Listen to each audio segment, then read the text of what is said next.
Hello guys, स्वागत है आपका अपने प्यारे से यूट्यूब चैनल प्रज्ञा एजुकेशन सोसाइटी में। गाइस, आज हम लोग क्लास 12th के हिंदी के गद्य खंड के 7 लेसन को पढ़ेंगे। इस लेसन का नाम है ओ शादा नीरा। ओ शादा नीरा, जिसके लेखक है जगदीश चंद्र माथुर जी।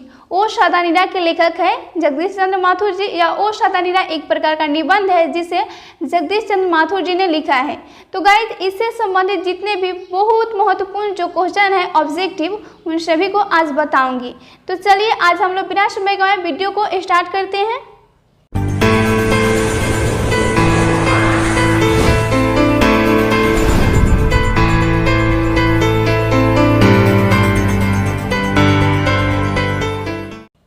देखिए, ओ शादा नीरा यानी नीरा यानी क्या होता है, जल। तो ये जो निबंध है जगदीश चंद्र माथुर जी ने लिखा है, इसमें उन्होंने जो गंडक नदी है चंपारण की ओर, उसे निमित्त बनाकर उन्होंने लिखा है। देखिए, चंपारण में जो बाढ़ आने का कारण है उसका बताया गया है रीज़न कि चंपारण में बाढ़ इतना क्यों आता है। तो बता रहे हैं कि चंपारण में वृक्षों बहुत ही घना वृक्ष बहुत ही थे, किंतु कुछ समय बाद वहाँ वृक्षों की बहुत ही अधिक मात्रा में कटाई होने लगी, जिसके कारण वहाँ की जो गंडक नदी है वो उफान मारकर बाढ़ लाकर त्रासदी फैला दी है। इसी के बारे में वो बता रहे हैं। और इसमें बताया है कि किस तरह चंपारण में नील की खेती पर जो अंग्रेजी ठेकेदार थे वो नील की खेती किसानों से करवा रहे थे, जबरन वो करवा रहे थे, जबकि किसानों को मन नहीं था। तो 1917 में गांधी जी आए थे चंपारण में और नील की खेती को प्रतिबंधित किए, तो उस पर रोक लगाई थी। इसी के बारे में इस चैप्टर में बताया गया है। तो चलिए देखते हैं इसका ऑब्जेक्टिव क्वेश्चन। देखिए, पहला ऑब्जेक्टिव क्वेश्चन है, निम्नलिखित में कौन सी रचना जगदीश चंद्र माथुर की है। मतलब आपके ऑप्शन के अकॉर्डिंग जो दिया है उसमें कौन सी ऐसी रचना है जो कि जगदीश चंद्र माथुर जी के द्वारा लिखा हुआ है। तो देखिए, इसमें पहला ऑप्शन है सिपाही की माँ। सिपाही की माँ जो कि आपके जगदीश चंद्र माथुर की रचना नहीं है, या मोहन राकेश के द्वारा लिखा हुआ है सिपाही की माँ, मोहन राकेश। इसका भी आप याद रखिएगा, आपके चैप्टर का ही लेसन है। फिर दूसरा है जूठन, यह भी जगदीश चंद्र माथुर की नहीं है, यह ओम प्रकाश वाल्मीकि जी की है जूठन। इसका लेखक के नाम याद रखिएगा, ये भी आपके किताब में है एक लेसन। और फिर देखिए, सी है ओ शादा नीरा, जो कि आपके जगदीश चंद्र माथुर जी की रचना है। तो इसका आंसर होगा ऑप्शन नंबर सी, ओ शादा नीरा। और त्रिक्ष के लेखक उदय प्रकाश जी हैं, त्रिक्ष के लेखक उदय प्रकाश जी। जितने भी कविता या कहानी है उन सभी का आप लेखक के नाम याद करके रखिएगा, क्योंकि आपके एग्जाम में बहुत ही ज़्यादा इसमें से पूछता है। फिर अगला प्रश्न है, ओ शादा नीरा शीर्षक पाठ किस विद्या के अंतर्गत आता है। आई मीन इसका अर्थ होता है कि मतलब ओ शादा नीरा जो है यह क्या है, निबंध है, कहानी है, एकांकी नाटक या क्या है। तो देखिए ऑप्शन क्या दिया है। ऑप्शन है निबंध, कहानी, कविता, नाटक। तो जो ओ शादा नीरा है तो वह एक प्रकार का निबंध है। ऑप्शन नंबर ए राइट होगा। ओ शादा नीरा एक प्रकार का निबंध है, ऑप्शन नंबर ए राइट होगा। फिर अगला प्रश्न है, जगदीश चंद्र माथुर मूलतः क्या थे। जगदीश चंद्र माथुर जी मूल रूप से वह क्या थे, यानी किस पर भी अपना ज़्यादा फोकस करते थे। तो इसका आंसर होगा ऑप्शन नंबर सी, नाटककार। जगदीश चंद्र माथुर जी मूलतः नाटककार थे, यानी वह जो अपने कार्य करते थे उसमें नाटक सबसे ज़्यादा लिखते थे। यानी उनका जो सीरियस काम था वह नाटक लिखना या खिलाना, ये था। ऑप्शन नंबर सी राइट होगा, ऑप्शन नंबर सी, नाटककार थे। फिर अगला प्रश्न है, ओ शादा नीरा निबंध बिहार के किस क्षेत्र की संस्कृति पर लिखी गई है। ओ शादा नीरा जो निबंध है यह हमारे बिहार के किस क्षेत्र की संस्कृति पर लिखी गई है। तो इसका आंसर होगा option number D, Champaran. D right होगा, चंपारण पर लिखी गई है। फिर अगला प्रश्न है, चंपारण क्षेत्र में बाढ़ का मुख्य कारण क्या है। चंपारण में बाढ़ का मुख्य कारण क्या है। तो इसका आंसर हो जाएगा आपका ऑप्शन नंबर ए, जंगलों का कटना। चंपारण में बहुत ही अधिक मात्रा में जंगलों का कटाई होने लगा, जिसके कारण जो चंपारण की जो नदियां है गंडक, वो बहुत ही उफान मारने लगी और बाढ़ से ऑप्शन नंबर ए राइट होगा, जंगलों का कटना। फिर अगला प्रश्न है, माथुर जी किस राज्य के शिक्षा सचिव नियुक्त हुए। माथुर जी किस राज्य के शिक्षा सचिव नियुक्त हुए। तो इसका आंसर होगा ऑप्शन नंबर सी, यानी माथुर जी हमारे बिहार राज्य के शिक्षा सचिव नियुक्त हुए थे। उन्हें विद्या वारिधि के उपाधि भी दिया गया था माथुर जी को। ऑप्शन नंबर सी राइट होगा, बिहार के। फिर अगला प्रश्न है, 12वीं सदी के लगभग 300 वर्ष तक किस वंश का शासन था? 12वीं सदी के लगभग 300 वर्षों तक कौन से ऐसे शासक था जिसका शासन रहा, उसने रूल किया, उस पर किस राज्य पर, मतलब? तो इसका आंसर होगा ऑप्शन नंबर डी, जो कर्णट वंश के राजा थे हरि सिंह, उन्होंने 300 वर्षों तक शासन किए थे। ऑप्शन नंबर डी राइट होगा, कर्णट वंश। कर्णट वंश ने 12वीं सदी के लगभग 300 वर्षों तक शासन किया, कर्णट वंश के राजा हरि सिंह। फिर अगला प्रश्न है, अंग्रेज ठेकेदारों ने किस चीज़ की खेती का विस्तार किया? अंग्रेज जो ठेकेदार थे वे किस चीज़ की खेती का विस्तार किए थे? तो इस तो सभी को, ये बहुत ही पॉपुलर क्वेश्चन है, सभी को मालूम होना चाहिए, आपके इतिहास में भी रहता है। नील की खेती, ऑप्शन नंबर बी राइट होगा, नील की खेती। ऑप्शन नंबर बी, नील की खेती को विस्तार किया। फिर अगला प्रश्न है, राजा हरि सिंह देव को गयासुद्दीन तुगलक का सामना कब करना पड़ा? राजा हरि सिंह देव जो कि कर्णट वंश के राजा थे, तो उन्हें गयासुद्दीन तुगलक का सामना कब करना पड़ा? तो इसका आंसर होगा आपका ऑप्शन नंबर सी, यानी 1325 ईस्वी में उन्हें गयासुद्दीन तुगलक से सामना करना पड़ा, यानी युद्ध करना पड़ा था। ऑप्शन नंबर सी राइट होगा, 1325 ईस्वी में। फिर अगला प्रश्न है, धागरों को नील की खेती के सिलसिले में कब लाया गया? धागर, यानी धागर का अर्थ होता है भारे का मजदूर, यानी बंधुआ मजदूर, आप समझते होंगे, भारे का मजदूर या बंधुआ मजदूर। यहाँ आप इतना समझ लीजिए कि धागर का अर्थ होता है भारे पर जिस मजदूर को लाया जाता है, यानी उसी को हम धागर कहते हैं। तो यहाँ पर क्वेश्चन है, धागरों को नील की खेती के सिलसिले में कब लाया गया? जो अंग्रेज ठेकेदार थे वे धागर को, नील की खेती को और बढ़ावा देने के लिए मजदूर लाए थे, तो उन्हें कब लाया गया, किस सदी में लाया गया? तो इसका आंसर होगा ऑप्शन नंबर ए, 18वीं शताब्दी के अंत में। 18वीं शताब्दी के अंत में धागरों को नील की खेती के सिलसिले में लाया गया था। ऑप्शन नंबर ए राइट होगा, 18वीं शताब्दी के अंत में। फिर अगला प्रश्न है आपका, पुंडलिक जी कौन थे? यहाँ पर पुंडलिक होगा, पुंडलिक जी कौन थे? पुंडलिक जी कौन थे? तो आप जब पढ़े होंगे ओ साधनीरा जो निबंध है, तो उसमें आप पढ़े होंगे कि जो महात्मा गांधी जी जब चंपारण गए थे, तो उन्होंने पहले देखा कि वहाँ पर शिक्षा की बहुत ही कमी है, वहाँ के सभी लोग अशिक्षित हैं, तो उन्होंने कुछ आश्रम खोले, यानी बच्चों को पढ़ाने के लिए, तो उसी में वे पुंडलिक जी को मतलब रखे, यानी शिक्षक के रूप में पढ़ाने के लिए। तो इसका आंसर क्या होगा? पुंडलिक जी क्या बनते हैं? तो वह शिक्षक। ऑप्शन नंबर बी राइट होगा, शिक्षक है, पुंडलिक जी शिक्षक है।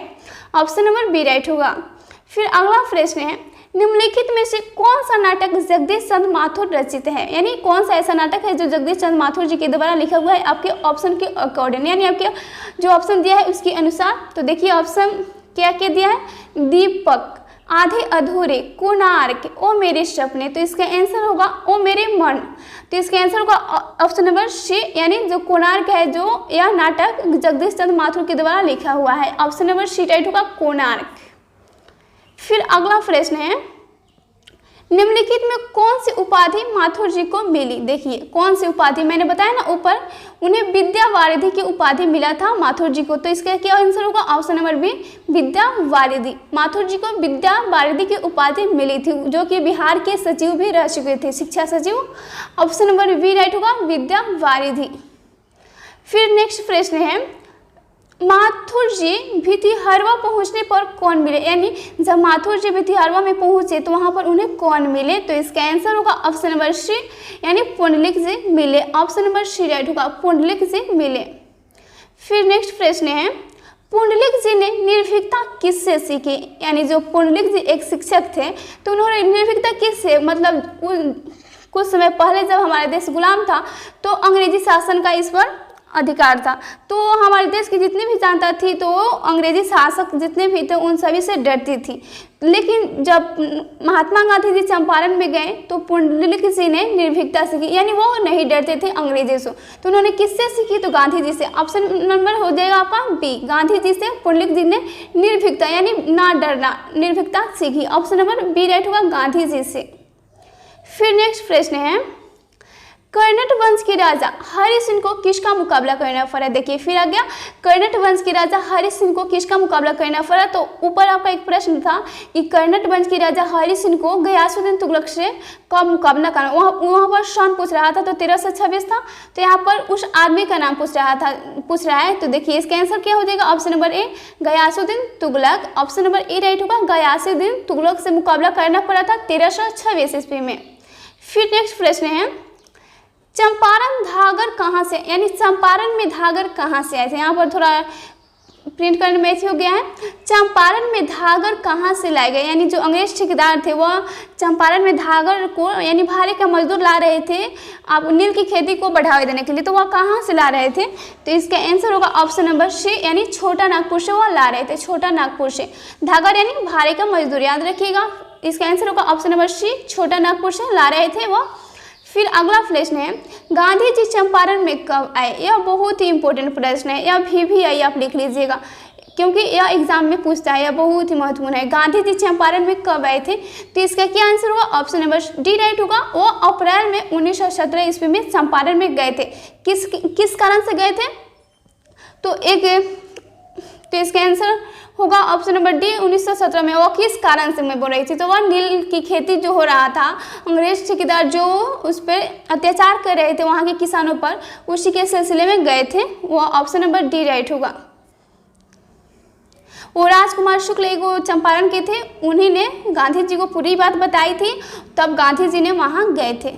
फिर अगला प्रश्न है तीन कठिया प्रथा का संबंध है। देखिए तीन कठिया प्रथा का संबंध किससे है, तो इसका आंसर हो जाएगा आपका नील से।